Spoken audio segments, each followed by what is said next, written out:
102,9 MDK Radio yang You Station. Selamat sore Tentu Niners. Udah hari Rabu 4 Desember 2024. Saatnya sikat seputar informasi kesehatan bersama Promkes RSHS Bandung. Di mana sore hari ini kita akan membahas tentang memperkuat kepemimpinan penyandang disabilitas untuk masa depan yang inklusif dan berkelanjutan bersama Dr. Eliana Sungkar, SPKF RPDK dari Promkes RSHS Bandung. Terhubung bersama Promkes RSHS Bandung.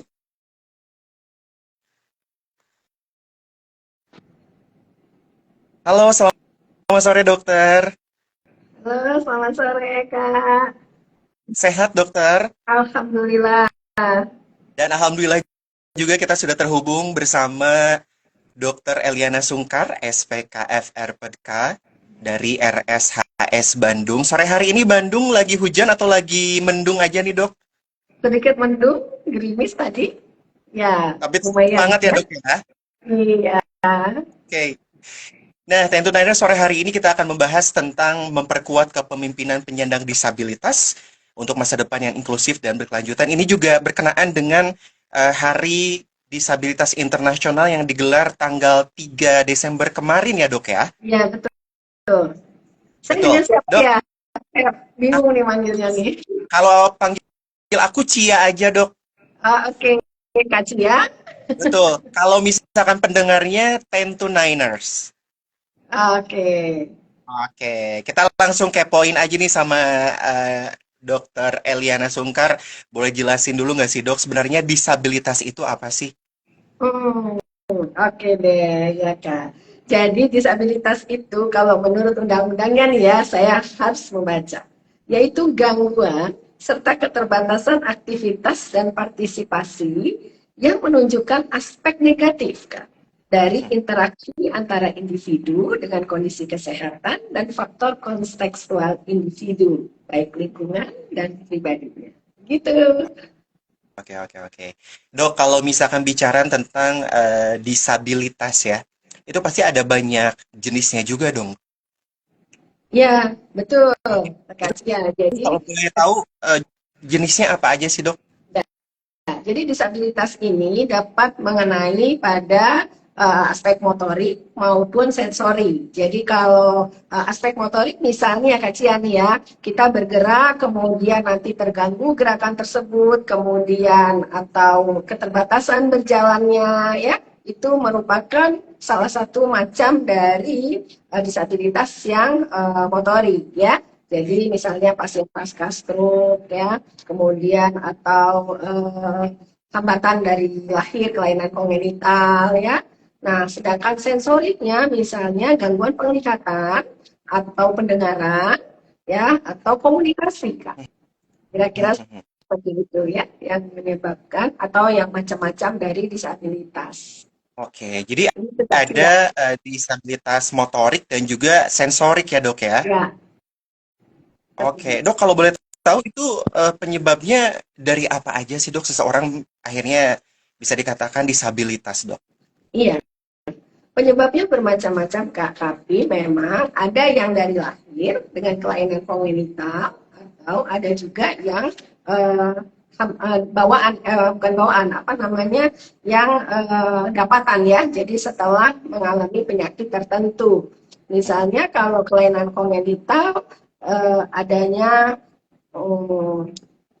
apa ya mungkin dari tangan atau kakinya yang berlebihan atau yang kurang gitu ya, atau kelainan saraf yang dari lahir, kelainan genetik yang akibatnya menyebabkan gangguan gerak, gangguan komunikasi dan lain-lain. Sedangkan yang dapatan ya itu misalnya dari penyakit yang dideritanya Kak Cia. Jadi Oke. misalnya pasca stroke atau habis kecelakaan nih, kemudian hilang salah satu anggota geraknya, kemudian terhambat, ya, kemudian tidak bisa menggunakan atau beraktivitas lagi menjadi disabilitas. Kira-kira demikian. Oke, oke. Mungkin kalau bicara tentang disabilitas di kalangan masyarakat sendiri mungkin hanya mengenal oh nggak bisa jalan gitu dok, oh nggak bisa mendengar, oh nggak bisa melihat. Mungkin secara awam seperti itu ya disabilitas itu ya dok ya. Betul, betul Kak. Iya, Oke. Dok, kemarin kan diperingati sebagai Hari Disabilitas Internasional di 2024 ini ya dok ya. ya. Sejauh ini sosialisasi tentang disabilitas ke masyarakat ini sendiri seperti apa sih dok? Oke. Sepertinya pada profesi-profesi yang terlibat dengan disabilitas ya, kemudian organisasi juga eh, tanggal 3 Desember itu suatu gebiar biasanya ya, yang perhatian terhadap disabilitas. Dan di luar tanggal-tanggal tersebut atau bulan tersebut, biasanya sosialisasi itu tetap terjadi, tetapi dalam rangka untuk meningkatkan atau mengoptimalisasi disabilitas. Jadi misalnya ada pemeriksaan bersama atau screening atau nanti ada bantuan-bantuan sosial itu tetap dilaksanakan tanpa harus menunggu bulan Desember, Kak. Oke. Jadi walaupun tidak di Hari Disabilitas Internasional, sosialisasi itu tetap digencarkan ya dok ya. Ya, ya. Betul Karena kalau sekali. tidak nanti menjadi disabilitas ini jadi bertambah gitu Kak Cia. Jadi misalnya seseorang yang tadinya sudah mengalami disabilitas sejak lahir misalnya ya. Nah, kemudian setelah dewasa mengalami kecelakaan dan akibatnya ada disabilitas lainnya, menjadi disabilitas sekunder atau uh, pasien yang stroke yang kemudian dia imobilisasi, kemudian menjadi disabilitas, mengalami disabilitas sekunder lainnya gitu ya. Jadi itu yang perlu dicegah. Jadi disabilitasnya kalau bisa jangan sampai 2, 3 atau ada akibatnya lagi Oke. gitu ya. Ya, gitu kan ya. Oke, dok untuk pengobatan orang-orang dengan mohon mohon maaf ya dengan disabilitas sendiri itu seperti apa aja sih dok penanganannya? Hmm. Bermacam-macam. Tapi kalau dari aspek kesehatan, memang itu adalah profesi rehabilitasi medik biasanya yang berkecimpung di situ. Jadi pengobatannya bisa dengan medikamentosa, memang harus membutuhkan obat, atau dengan alat bantu, ya, atau dengan latihan. Oke. Nah, tetapi bisa saja begini, Kak Cia, yang diperbaiki itu bukan hanya pasiennya saja, tetapi lingkungannya. Jadi kalau seseorang, misalnya dia dengan gangguan berjalan, kemudian dia harus naik ke gedung tingkat 3 atau tingkat 5, ya. Kalau dengan tangga, mungkin dia sulit, Mhm. gitu ya. Tetapi ketika gedung itu diperbaiki menjadi ada lift, orang ini akan bisa. Jadi itu menjadi mengurangi disabilitasnya, kedisabilitasannya. Dia tetap bisa berfungsi, tapi perbaikannya bukan di manusianya, tapi di lingkungan. Oke, jadi memang lingkungan juga berpengaruh ataupun support system itu berpengaruh sendiri ya dok ya.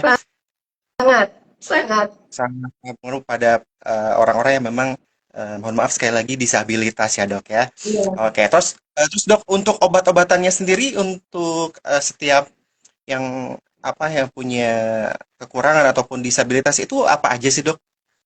Ya, obat-obatannya tergantung pada penyakit yang mendasarinya. Jadi tidak ada yang namanya obat untuk disabilitas itu tidak ada. Karena disabilitas ini bukan suatu penyakit, gitu, Hmm, tetapi suatu kondisi. Begitu oke. Kak Cia. Sedangkan yang diobati adalah penyakitnya. Oke, jadi tergantung kembali apa yang dialami ataupun trauma apa yang pernah dialami ya dok ya. Ya, Jadi memang pengobatannya juga disesuaikan lagi ya dok ya. ya, ya. Oke, nah tadi saya juga punya punya pengalaman pribadi nih dok. Sekitar 6 bulan yang lalu Ya. itu saya kecelakaan nih, Mhm. kecelakaan kayak terhantam motor dari belakang dan si tulang belakangnya ini yang tadinya harusnya seperti ini dok itu jadi seperti ini sekarang. Heeh. Oke. Nah, jadi dan itu memang kerasanya jadi lebih sering pegal gitu, terus jadi lebih agak ngilu-ngilu. Tapi alhamdulillahnya apa ke aktivitas juga tidak terlalu berpengaruh banyak gitu. Cuman kalau misalkan sudah beraktivitas kemudian beristirahat suka agak-agak pegel juga nih. Mungkin ada sedikit saran gak sih dok kalau misalnya untuk saya pribadi atau mungkin orang-orang yang juga sama gitu pernah ngalamin itu ngilangin jangan sakitnya deh traumanya dulu kayak gimana sih dok? Ya, jadi saya klarifikasi lagi ya, maksudnya saya jelaskan lagi ya bahwa yang dialami oleh Kak Cia itu tidak sampai menjadi disabilitas ya. Jadi jangan merasa bahwa ini disabilitas. Satu, ini hanya sebuah benturan atau kecelakaan biasa yang mengenai body structure dari tubuh kita, gitu ya. Dan kemudian berdampak pada tadi pegal, ya. Nah, untuk mengatasinya, tentu saja saya menyarankan tetap periksa ke dokter. Nanti dokter yang akan melihat apa yang menyebabkan rasa pegalnya. Biasanya memang ototnya memendek atau kaku sehingga menjadi lelah gitu ya, akibatnya Ya, pegal. Nah, bagaimana mengatasinya?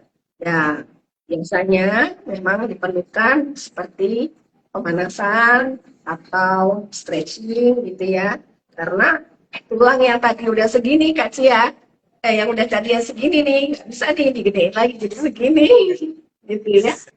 Nah, begitu oke, Kak jadi Cia. tetap melakukan aktivitas seperti biasa dan intinya kitanya harus happy ya dok ya, biar pikirannya teralihkan ya dok.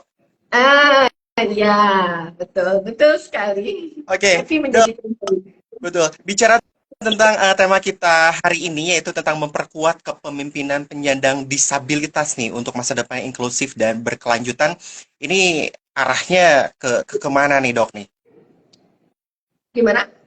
Ya, untuk bicara tentang tema kita sore hari ini tentang memperkuat kepemimpinan penyandang disabilitas untuk masa depan yang inklusif dan berkelanjutan, ini diarahkannya ke arah mana nih, Dok? Ya, tentu saja diarahkannya supaya para disabilitas ini nantinya mampu mandiri, maaf ya, mampu mandiri sehingga dia bisa berdiri di kaki sendiri untuk beraktivitas dan menghasilkan atau menjalani perekonomiannya gitu ya untuk memenuhi kebutuhan ekonominya. Nah, tetapi itu semua harus ditunjang kecil. Jadi dipersiapkan kalau tadi kejadiannya dari anak-anak atau dari lahir, maka perawatan di aspek kesehatan sangat diperlukan. Nah, sedangkan untuk lingkungannya juga perlu diperbaiki, yaitu terutama dari tadi penyiapan gedung, kemudian jalan-jalan, begitu ya. Kemudian di aspek masyarakat juga harus menerima, gitu, tidak menyingkirkan para disabilitas ini. Kemudian dari keluarga sendiri juga harus mensupport dan mendorong secara mental gitu ya, memperkuat mental. Dan yang tidak lupa, yang paling penting adalah pemerintah. Oke. Jadi kebijakan-kebijakan di pemerintahan itu sangat penting. Tadi Kak Cia, kalau pemerintah tidak mengeluarkan kebijakan bahwa gedung harus memfasilitasi untuk disabilitas berjalan atau memfasilitasi disabilitas untuk berkomunikasi, maka disabilitas tidak bisa optimal. Begitu. Oke. Tapi untungnya ya dok ya, sekarang di beberapa fasilitas umum, contohnya untuk toilet saja itu ada khusus untuk disabilitas juga ya dok ya. Betul, betul sekali. Betul, Ya, itu juga jadi salah satu. tegangannya tidak licin, ya. Kemudian ada bel. Iya, betul betul dok. Betul, itu juga salah satu penunjang juga ya dok ya untuk para penderita disabilitas untuk menggunakan fasilitas umum. Ya, Betul sekali. Dok, bicara tentang para penderita disabilitas di era sekarang nih yang makin hari makin orang tuh ingin ingin ingin show up gitu, ingin menunjukkan jati dirinya mereka sendiri. Nah, untuk apa nih tips dari dokter supaya para penderita disabilitas juga mereka jangan malu dan harus semangat juga untuk show up bahwa ini loh saya, ini loh dengan skill saya gitu loh. Gimana ya. dok? Jadi semua aktivitas ataupun semua outcome itu ya output dari seseorang, semua berasal dari sini. dari hati, ya. Jadi para disabilitas juga sama, ya.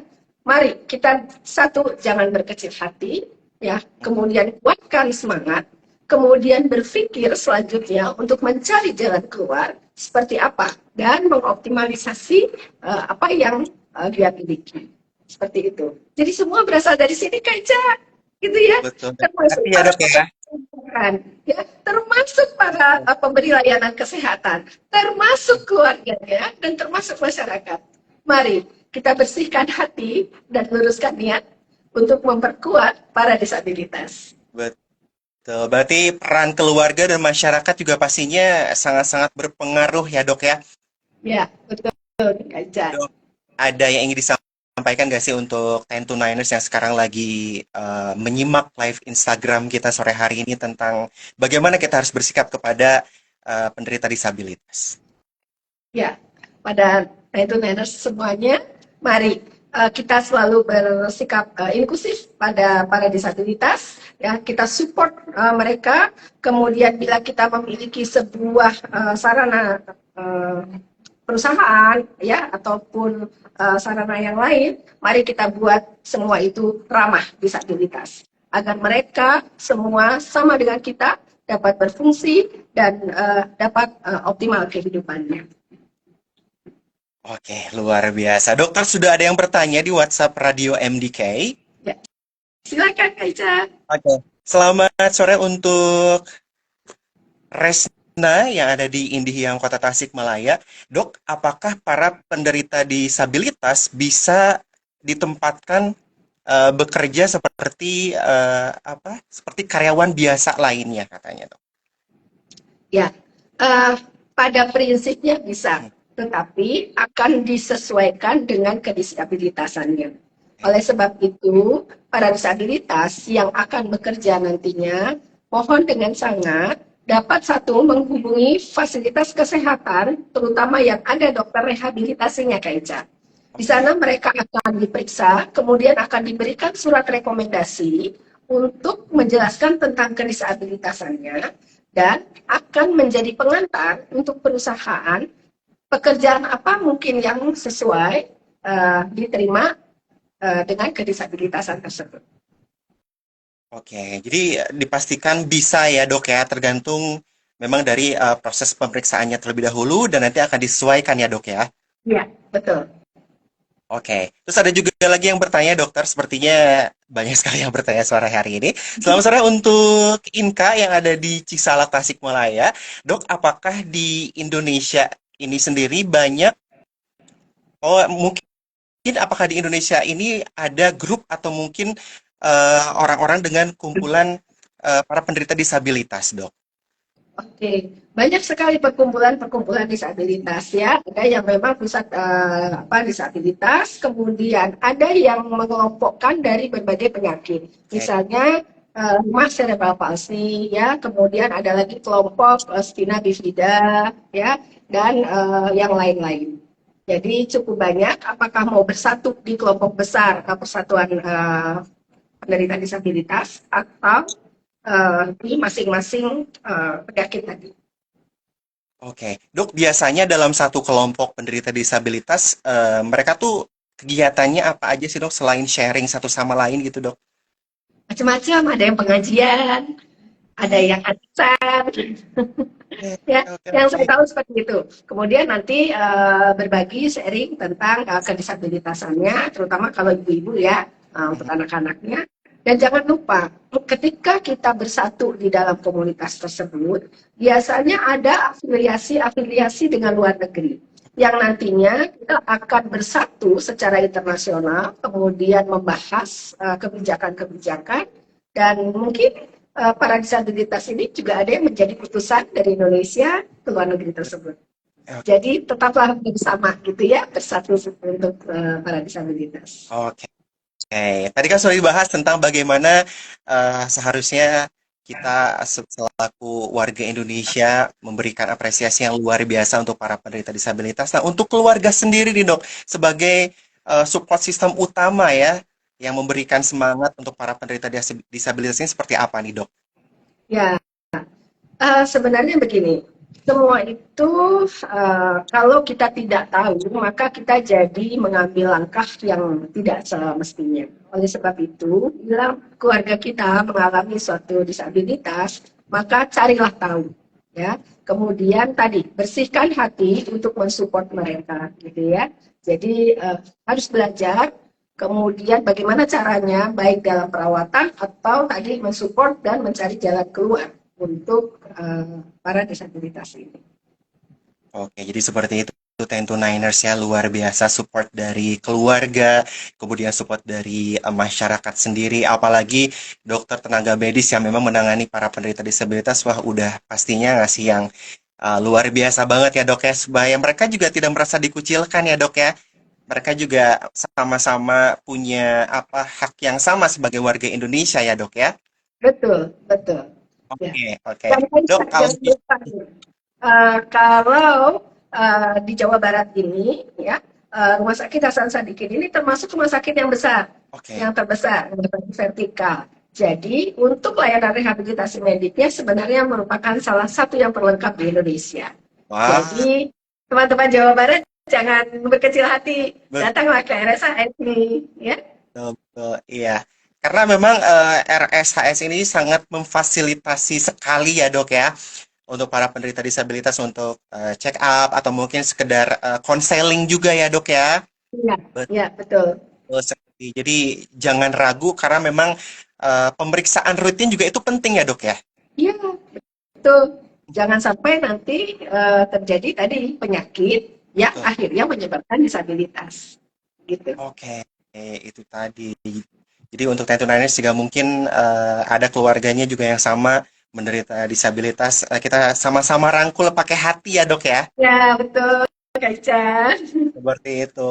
Oke, dok. Kalau misalkan bicara tentang penderita disabilitas, kalau misalkan dari segi pola makan, terus vitamin, itu sama juga nggak sih dok kayak kita orang-orang biasa?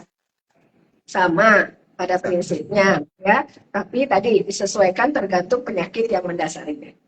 Kalau ada penyakit yang dilarang makanan tertentu, ya itu harus diikuti gitu ya. Dan satu lagi, tidak berlebihan makanan.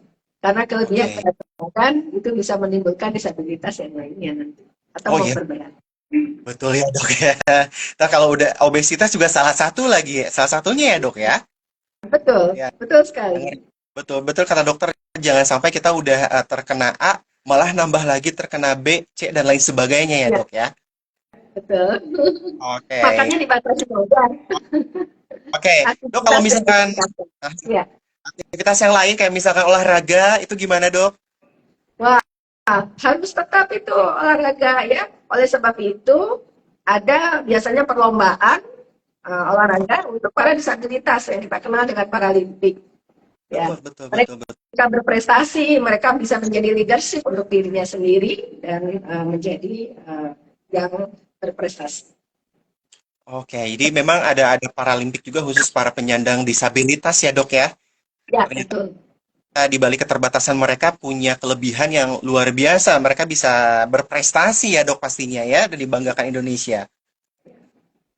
Oke, dok, untuk pembahasan kita sore hari ini mengenai memperkuat kepemimpinan penyandang disabilitas untuk masa depan yang inklusif dan berkelanjutan, apa nih yang ingin dokter sampaikan untuk Tentu Niners yang lagi dengerin sore hari ini?